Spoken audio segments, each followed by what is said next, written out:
are you? I'm great, you? Good. Welcome to doing an interview with me, and thank you for doing an interview with me. Thank you. So, Spectrumx Why is all about sharing with our audience why you go into business. So I'll ask a few questions and just allow the audience to get to know you and your company a little bit better. Sounds good. Okay. So the first question I'd like to ask is, what does your company do?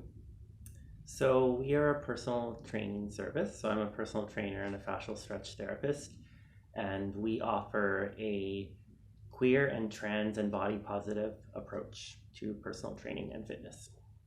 Okay, so who's your ideal client in that realm? So I work with everyone from like young adults to older adults who are creative, some are part of the LGBTQ plus community, and they're looking to either just get started on their fitness journey, or they're looking to get a good stretch and sort of challenge themselves on a new level. Okay, thank you. I don't know if you know, but I work with Lorenzo on this level, and I have to contest, he's a really good trainer. I've really enjoyed working with him. So, personal plug there for you. How did Artsfitness start? Oh boy. So I've been doing this for over 5 years now, and I've been in fitness for about 7 years. I was working in commercial gyms, a couple different commercial gyms, and gained a lot of great experience and knowledge. And I sort of finally got to the point where I realized that some people just don't fit in a conventional space, myself included. That was always sort of like a struggle that I worked through. And I finally just said like, hey, I want to like contribute something of my own, and I want to be able to help people feel comfortable, working on improving their health and their wellness. So that's when I started to sort of develop Artsfitness. Where did the concept of Artsfitness come from? So Artsfitness responds to my background in theater, and it was previously Arte Fitness, which sort of responded to my background in Italian language and literature. So I have a double major in theater and Italian language and literature, and I eventually realized that was really hard for people to pronounce, and my business didn't really reflect my cultural identity as much. So that's when I changed it to Artsfitness and started to really dive into what I wanted the company and the business to be. And so it definitely speaks to the fact that I have a creative background.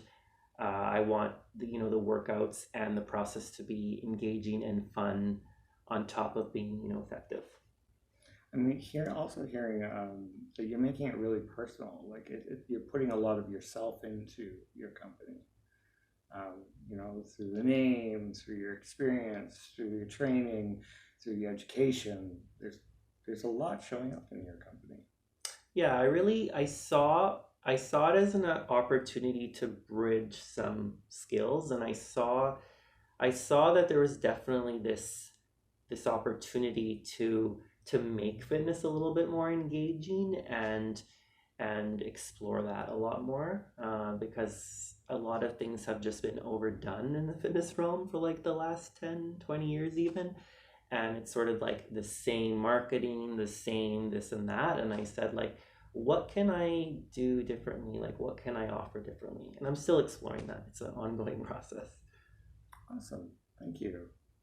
Now the big question is, why do you do what you do? Ooh, that is a big question. I think I do what I do because I've noticed for myself and my community that a lot of people don't feel like they fit in, or they're really like scared or afraid of gyms.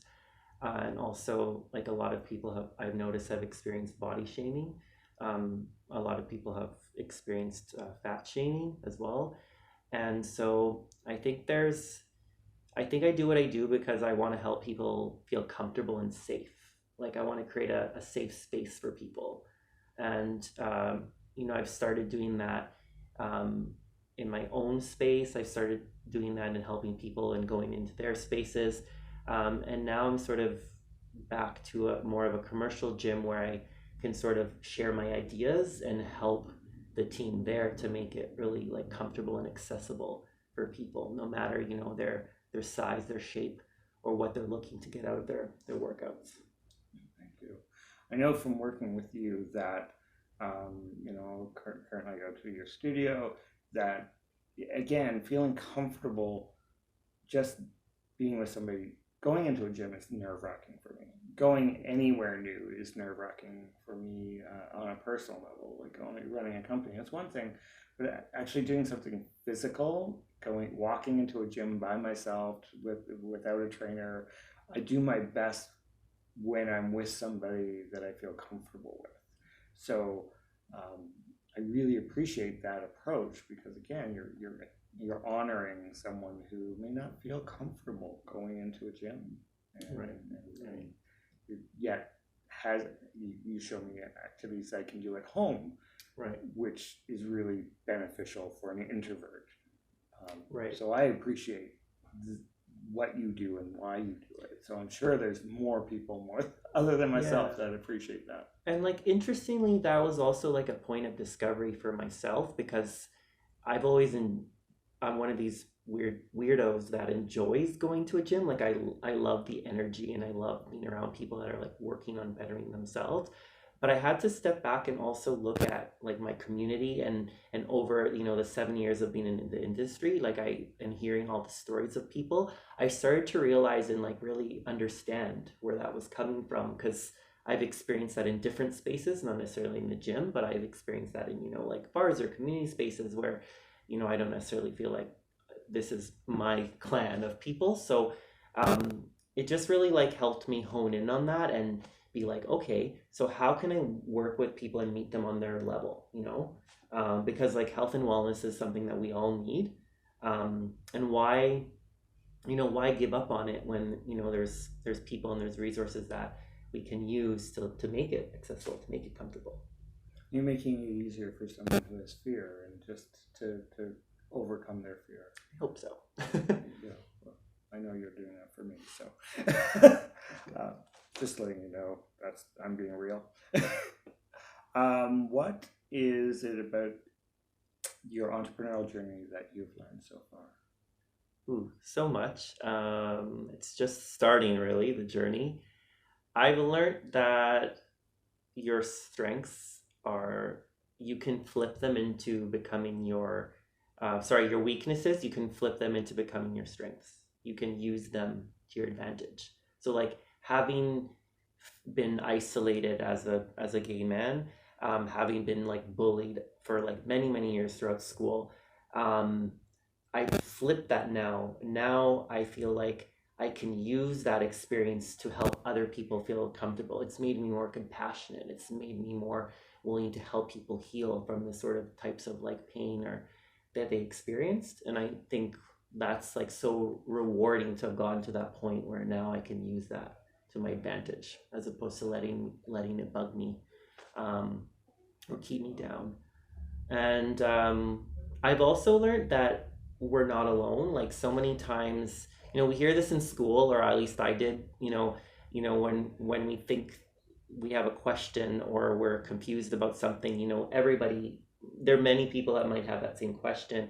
And I learned that in fitness that, you know, for many years, especially when I was starting, I thought I was alone. I thought like, who else is doing this? This is weird. You know, everybody has like, you know, this specific goal to get really like huge or really skinny. And I guess just from putting myself out there, I started to meet people, and now there's like this whole network I'm discovering of people that are body positive, people that are queer positive, that are doing this work across North America. And now I'm discovering like France and South Africa, and it's really neat because it's like, no, we're not alone. Like there's other people that still want to get healthy and be in fitness and sort of still celebrate their identities, you know? Which is so much part of who we are. And Yeah. like it is who we are. So to hide it or to be afraid of it or ashamed of it. Yeah, to hide it doesn't really, I don't think, help, right? Because when you're working on your body, you're working on your mind. So, you know, if you throw away half of that, you don't really, I don't think necessarily progress as well or feel as good. So I think, yeah, it's really comforting to know and know that other people are doing this work, and where, you know, there's lots of people that are working to make the industry accessible and to change things that have been sort of stagnant for a long time, in my opinion. Okay, well, sounds like it's very needed. Mm-hmm. What is the hardest business lessons you've learned so far that has given you the greatest sense of accomplishment? Biggest lesson? I would say to just dive in, even when you're not sure about something. Like, just trust that you have the skills. A lot of times fear holds us back. Like, we think we're not good enough or we haven't been doing it long enough. And some of the best growing experiences I've had have been with clients that have come in, you know, post-surgery, or that just clients that I haven't really worked with before, you know. And, you know, it would be easy to pass them on. But on the other hand, through like the process of getting to know them and asking questions and doing research and learning, it just makes you so much stronger as a professional. And so now I try to embrace that as much as possible, right? Unless it's completely out of my scope, but most times that's not the case. Most times we kind of have the skills. We just have to kind of like accept that and go with it. And we have the capacity to learn, and we're always learning. So I think, you know, we just use that as an opportunity to like further grow and learn. I love how you say you ask your client questions and you get to know them. What's different about that than just giving them a prescribed, like, what's actually happening when you're asking those questions? We sort of are in this weird moment of transition, you know, in the profession where a lot of people are sort of turning to the online stuff. But personal training is personal. That's the thing. So we like sometimes forget the big part of that word, right, of that title. So a lot of the time I spend in consultations with people is asking those questions. Sometimes awareness is the first step. It sort of gets us to hone in on like why we're here, so that we don't fall off the bandwagon, which happens in like 70% of cases, you know, from having worked in membership sales too. So there's a huge drop off rate, and a lot of it is not so much fear, but it's that we haven't asked why. This is the why series, so we haven't asked why we're there, you know. So that makes it challenging. So yeah, I really try to zone in on that, or hone in on that, and figure out all the whys, and then I think that sparks, you know, curiosity in people, and we start to think, and I have to do it for myself too, right? Because after so many years, you kind of think, well, what's next? Like, what am I gonna do now? Like, what move do I want to learn now? You know, like what kind of coach do I want to work with? So, yeah, so definitely asking a lot of questions is a huge part of the process, more than anything, and it's become that more in recent years. When I wasn't sort of working within the body positive realm, a lot of it was statistical. It was more quantitative. You know, I was doing a lot of like measurements and pH tests, and, you know, measuring body fat and all these things, and using that for my analysis. But I realized over the years, and, you know, from being exposed to other processes and organizations that do this work, is that can be very heavy for people that have experienced, you know, trauma or have never felt like they fit in. So when you kind of start there, it's not necessarily like a point of departure. It can sometimes sort of like make you feel worse. So now I sort of have more of a qualitative approach, where I try to really get to know the person, what they need, what can help them sort of like stick to, you know, their goals, and develop habits that are gonna, you know, help them ultimately. It's very coach-like. Actually, as a coach, I can honestly say, like, the inquiring to allow the person to really understand why they're there. Like, why am I doing this? Like, what's my motive? What's my purpose? And as a coach, if you find that out, that's what keeps the longevity. That gives them the motivation to do it on their own Definitely. when you're no longer needed, in a Yeah, sense. yeah.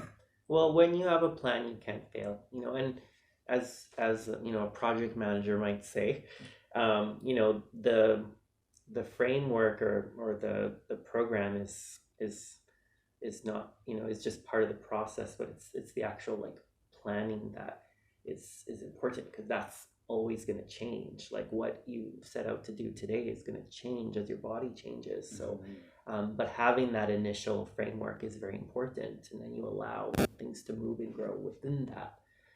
Once you've set that out, I think it's actually quite easy. Then it's more enjoyable, and then you can sort of shift into having fun and playing, which is what I think, you know, the gym needs to be. I mean, people have fun at the gym. People do have fun at the gym. Not every Really? gym. Wow, people have fun at a gym. I always thought it was so serious. It can be, and oftentimes, yeah, like it does have that. Like you walk through a gym and you think like everybody's like super serious and scary, but it's just a whole new dynamic of focus. But as you get to sort of know people, and when you're there for many hours, as we tend to be as coaches, you sort of see the ebb and flow of things, and you sort of realize, oh, actually these people are human too. Like they're just, we see them when they're like in their trance mode, but these people are all kind of like living their lives and doing a bunch of cool things too. So you know, the thing is like to make it work for you, right? So I think that's important. Awesome, thank you. And sharing with our audience, as a self-employed person, what tips can you give someone considering becoming self-employed from your experience and your journey so far? Tips, okay. For becoming self-employed? Well, I would say when you're becoming self-employed, you need to take a lot of time to sort of reflect and think, and also take care of yourself, because you know, it's very different than working like an 8 to 4 job or a 9 to 5 job. Your work sort of like travels with you, and your hours are always changing. So I think it's important to like really take time that's just for you, to sort of clear your mind, and fitness is great for that. But it's not just that. Sometimes it's like just taking a walk, or you know, not being afraid to treat yourself to a meal, you know, like really just take time to be away from your business. The thing is, it provides you a lot of clarity when you go back to it. Also like helps in the long run to like not burn out, and to, you know, avoid being completely stressed, because it's, you know, it's a lot of work to carry that energy with you all the time, right? And so that would be one tip. Go out, like have a good network of friends that you trust, that you can call up and go out with when you do need to sort of like escape your work. It's easy to get like stuck in it, and even though it's like incredibly rewarding, and the people that do it wouldn't do it if they weren't passionate, I think it is time to also like step out of it. I think that makes you a better coach when you go back into it. So yeah, like having and just having that network so that you don't feel alone, because it's easy to also sort of like self-isolate when you're an entrepreneur, because you are isolated. So sometimes, you know, taking care of yourself might even perpetuate that. That's something I've noticed. So I've becoming like more grateful to have some friends that I can rely on, and just go out with and laugh and do things that you enjoy. It's important. I often tell my husband I get stuck in my head. Right. And sometimes I get stuck in my head, so all I want to do is shut down. But meanwhile, the best thing that I could do is he and I go for a walk, or that we go out for dinner, or with somebody, or we meet friends, because it gets me, as long as I'm watching TV, I'm really still stuck in my head, and I'm not, that physical activity really helps. Yes. Like that, just getting out and doing something different, being creative, whatever, gets me, it activates a different part of my brain that I might be just stuck in. Definitely. So I really Well, you know, I would agree. appreciate Like, go out and move. Move. It's all about moving. Like, it doesn't have to be the gym. You know, it's about moving. There's movement is really important for the brain. So. Yes, so I concur with that one for sure. Because as you know, I get stuck in my head, and I coach. I work with people who get stuck in their heads, and you know, I'm accountable. They're accountable to their own actions, and it's like, what do you want to do about that? What are your choices? And Right. you know, so I totally agree with you, 100%. Well, again, I just want to say thank you very much for taking the time and doing this interview. It's been almost a year since my last interview, so lots been going on. So I really appreciate you taking the time and coming in and sharing what you do and why you do what you do. Thanks for having me. Okay. You guys all have a great day. Take care.